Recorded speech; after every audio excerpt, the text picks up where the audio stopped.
Hello, my name is Preston Thomas, and this is episode 50 of The Way of Jesus. This podcast is being recorded on February the 5th, 2025. This episode focuses on four distinct but closely related topics. They are, first, the true nature of the end times. Second, the various identities of the end times conqueror-ruler. Third, Daniel's description of the end times and its ruler in chapters 11 and 12. And fourth, the end times scenario and its positive conclusion. Part 1. The Time of the End. The book of Revelation is known for the many tribulations which we will be called upon to endure at the time of the end. What is less recognized is that this time of the end does not refer to the end of the world. Rather, it signifies the end of the present world order. When the world has filled up its cup of evil to the full, and transgressors have reached their full measure, God will judge the nations. He will destroy the secular, corrupt, and evil governments of men, along with their leaders and followers who have come to dominate our world. This destruction of the secular evil powers that rule our world is very good news. But there is more, much more. The prophecies of both Daniel and Revelation assure us that this destruction of our present world order will be followed by the coming of the kingdom of God to rule the nations of the world. Therefore, let us be of good cheer and maintain a positive and optimistic outlook about the future of our world.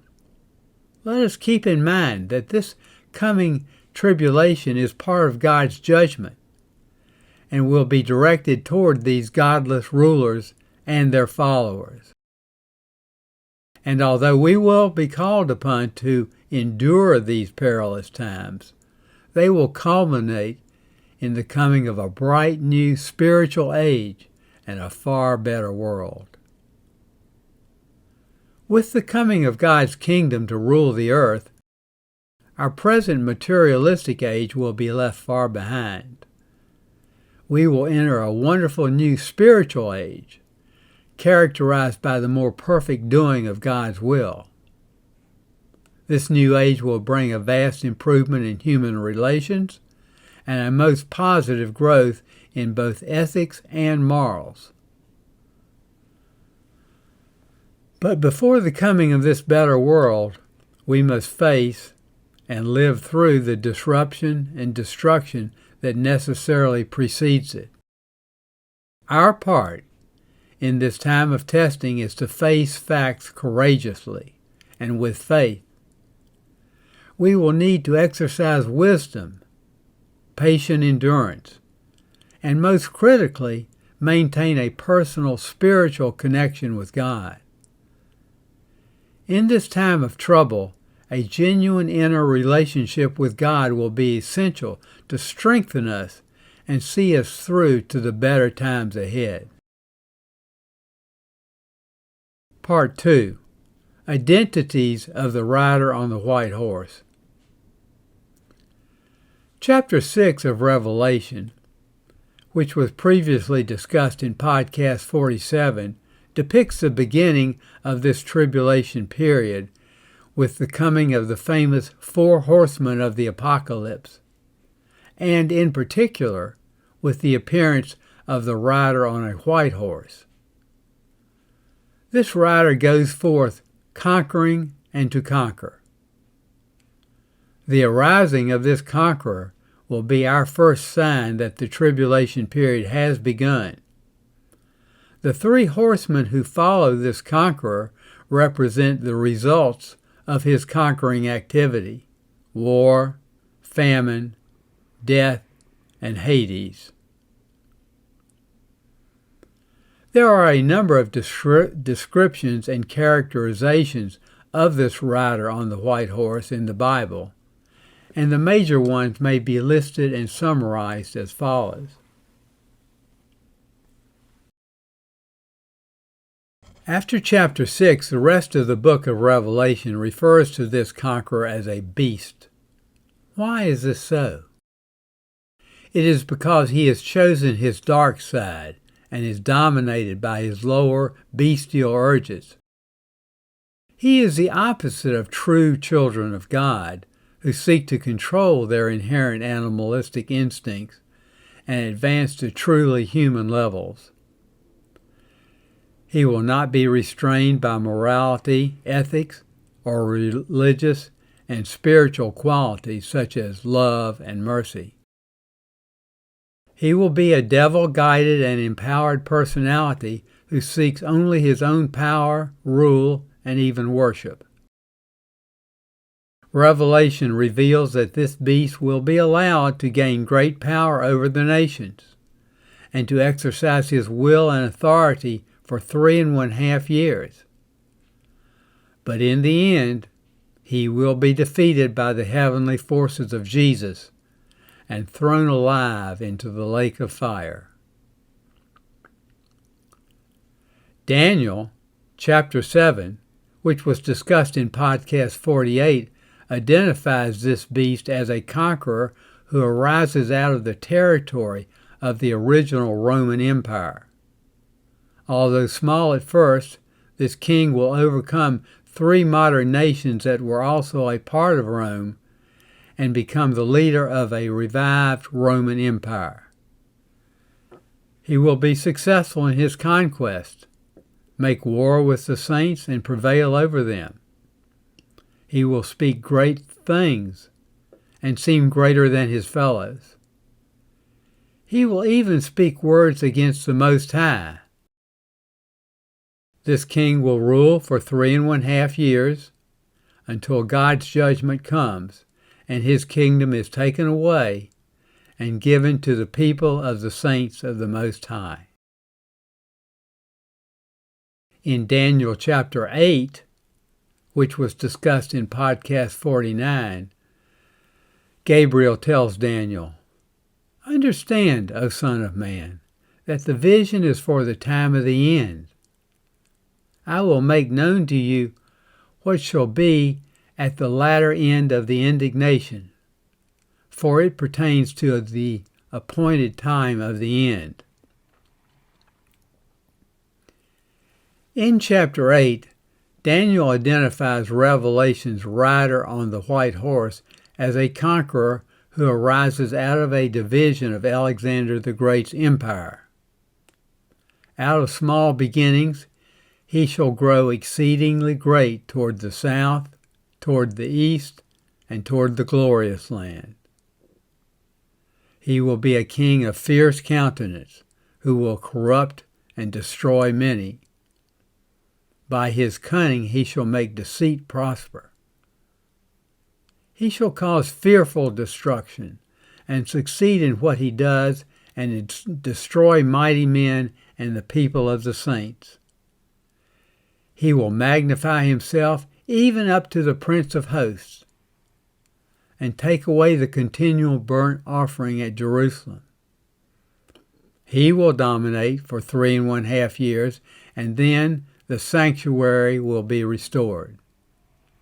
He shall even rise up against the Prince of Princes, but by no human hand he shall be broken.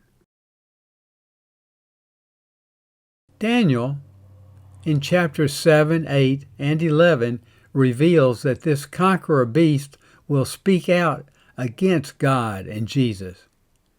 He will blaspheme the Father and not recognize Jesus as his divine Son.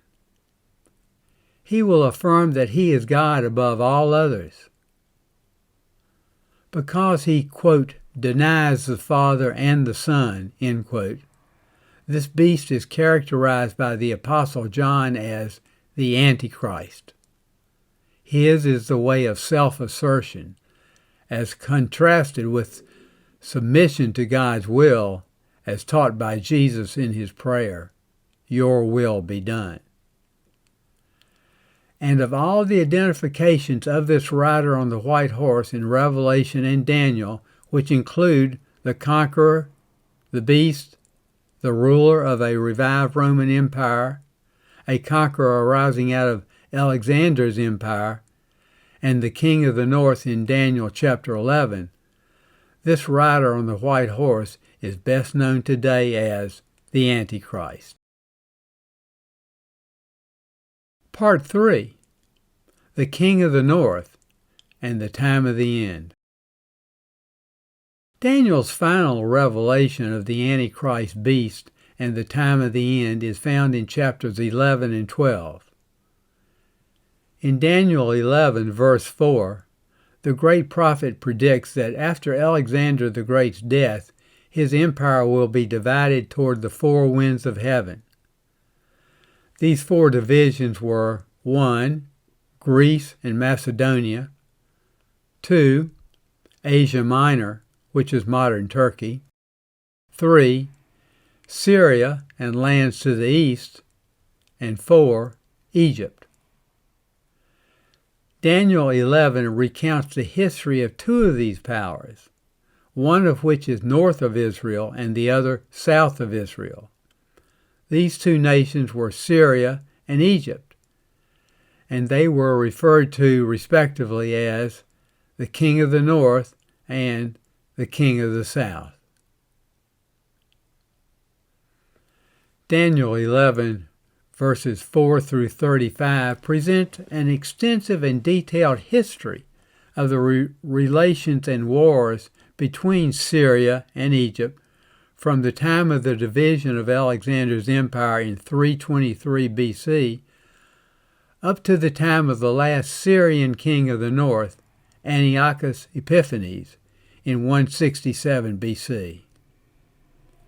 Rome conquered Syria in 64 BC and thereafter assumed the mantle of the King of the North. And the end times King of the North will be the ruler of a revived Roman Empire. It is notable that the last Syrian king of the north, Antiochus Epiphanes, prefigures the end times king of the north in that they both overpower Israel, take away the continual burnt offering in the Jerusalem temple, and set up the abomination that makes desolate. After the time of Antiochus Epiphanes, in 167 BC, the prophecy skips forward to modern times and the time of the end. It is here that Daniel begins his description of the doings of the last king of the north, whom we may easily identify as the conqueror beast of Revelation, because he, like the beast, will be a world conqueror who dominates Israel and sets up the abomination that makes desolate, rules for 3.5 years, and is destroyed at the time of the end. Here's what Daniel reveals about the King of the North and the time of the end in chapters 11 and 12. Daniel 11:36. And the king shall do according to his will. He shall exalt himself and magnify himself above every god, and speak astonishing things against the God of gods. He shall prosper till the indignation is accomplished, for what is determined shall be done. Daniel 11:37. He shall not give heed to any other god, for he shall magnify himself above all. Daniel 11:39. He shall deal with the strongest fortresses by the help of a foreign god. Those who acknowledge him he will magnify with honor. He shall make them rulers over many, and shall divide the land for a price. Daniel 11:40. At the time of the end, the king of the south shall attack him, but the king of the north shall rush upon him like a whirlwind, with chariots and horsemen and with many ships. and he shall come into countries and shall overflow and pass through. Daniel 11:41. He shall come into the glorious land, and thousands shall fall. Daniel 11:42. He shall stretch out his hand against the countries, and the land of Egypt shall not escape. Daniel 11:44. But tidings out of the east shall alarm him, and he shall go forth with great fury to exterminate and utterly destroy many. Daniel 11:45. And he shall pitch his palatial tents between the seas in the glorious holy mountain. Yet he shall come to his end with none to help him. Daniel 12:1. At that time shall arise Michael, the great prince who has charge of your people, and there shall be a time of trouble such as never has been since there was a nation till that time. But at that time your people shall be delivered, everyone whose name shall be found written in the book. Daniel 11:3 and 4. And those who are wise shall shine like the brightness of the firmament, and those who turn many to righteousness like the stars forever and ever. But you, Daniel, shut up the words and seal the book until the time of the end. Many shall run to and fro, and knowledge shall increase. Daniel 12:6. And I said to the man clothed in linen, who was above the waters of the stream, How long shall it be till the end of these wonders? Daniel 12:7. The man clothed in linen, who was above the waters of the stream, raised his right hand and his left hand towards heaven. And I heard him swear by him who lives forever, that it would be for a time, 2 times, and half a time, and that when the shattering of the power of the holy people comes to an end, all these things would be accomplished. Daniel 12:9 and 10. These words are shut up and sealed until the time of the end. Many shall purify themselves and make themselves white, and be refined. But the wicked shall do wickedly, and none of the wicked shall understand. But those who are wise shall understand. Daniel 12:11. And from the time that the continual burnt offering is taken away, and the abomination that makes desolate is set up, there shall be 1,290 days. In summary, Daniel's prophecy detailing the character and doings of the last king of the north and the time of the end begins in chapter 11, verse 36. Here Daniel tells us that the last king of the north will do according to his will and speak astonishing things against the God of gods. He will overthrow the strongest of fortresses by the help of a foreign god. He will reward those who follow him with riches and dominion over many peoples. Daniel 11:40 reveals that at the time of the end, Egypt will attack the king of the north. In responding to this attack, the king of the north will pass through the land of Israel, and tens of thousands will fall. He will attack the king of the south with overwhelming force and conquer Egypt. However, news from the east and the north will alarm him, and he will go forth to exterminate and destroy many. The Antichrist king of the north will make his capital at Jerusalem, between the seas in the glorious holy mountain. In the temple he will take away the continual burnt offering and set up the abomination that makes desolate. He will blaspheme God and proclaim himself God above all other gods. But 3½ years after setting up the abomination that makes desolate and completing the shattering of the power of the holy people, this king of the north shall come to his end with none to help him. This will be a time of trouble such as never has been since there was a nation till that time. This time of trouble will be a time of great testing for both secularists and the religious. At this time, many shall purify themselves, but none of the wicked shall understand, and they will continue to do wickedly. It will be a time that calls for the followers of Jesus to stand firm for God and the way of Jesus.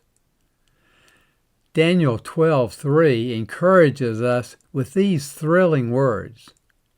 Those who are wise shall shine like the brightness of the firmament, and those who turn many to righteousness will shine like the stars forever and ever.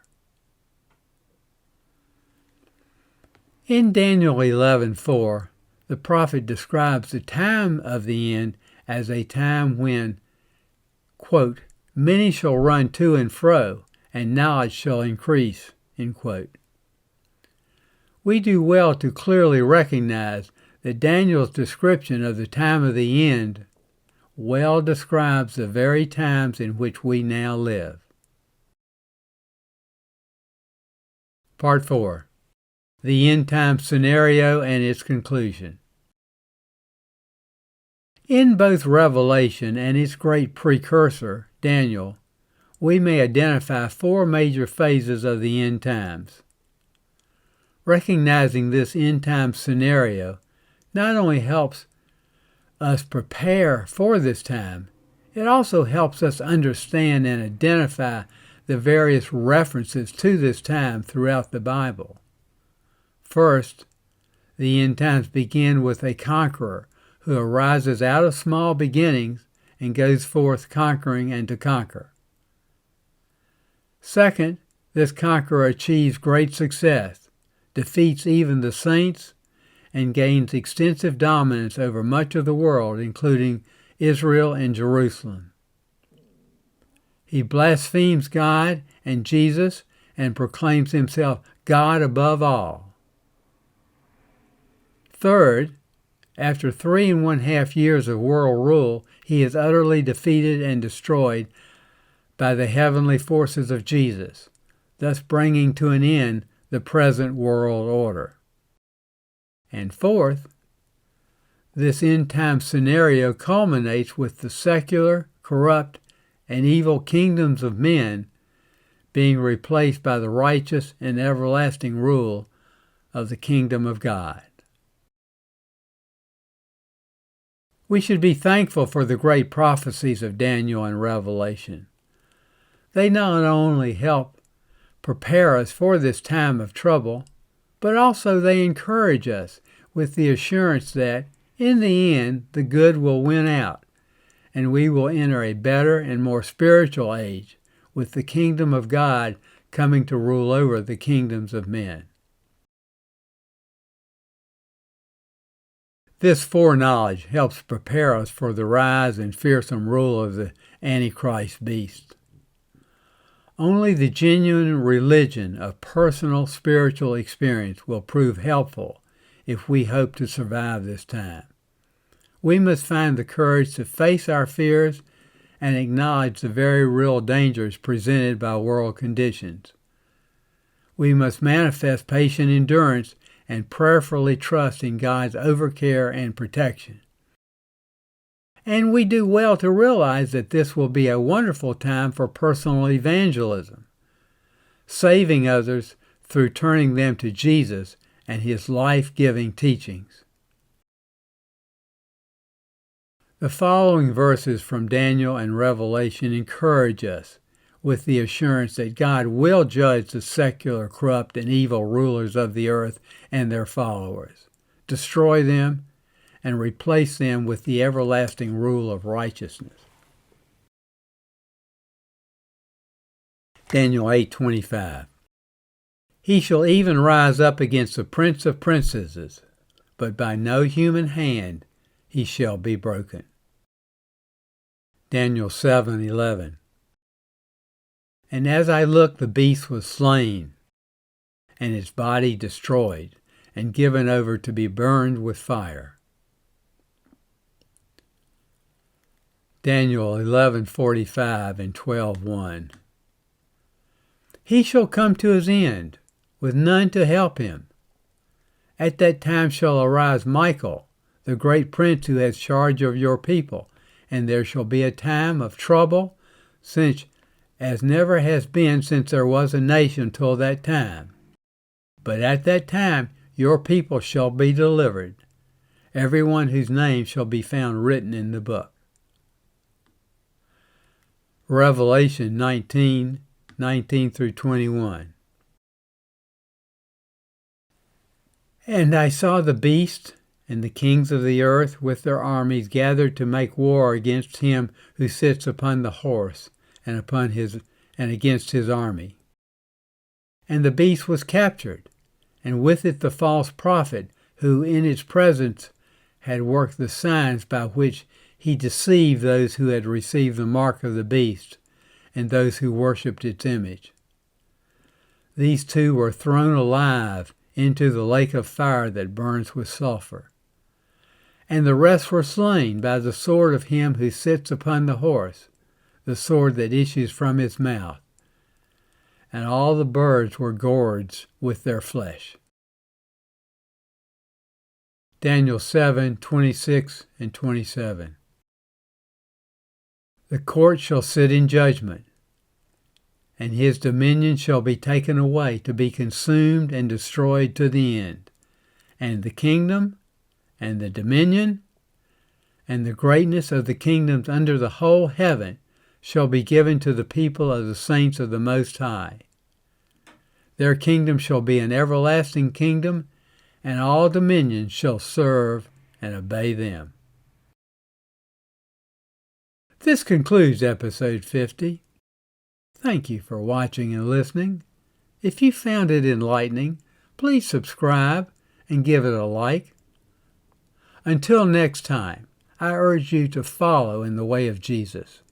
Be of good cheer and practice living by faith, trusting in God for everything.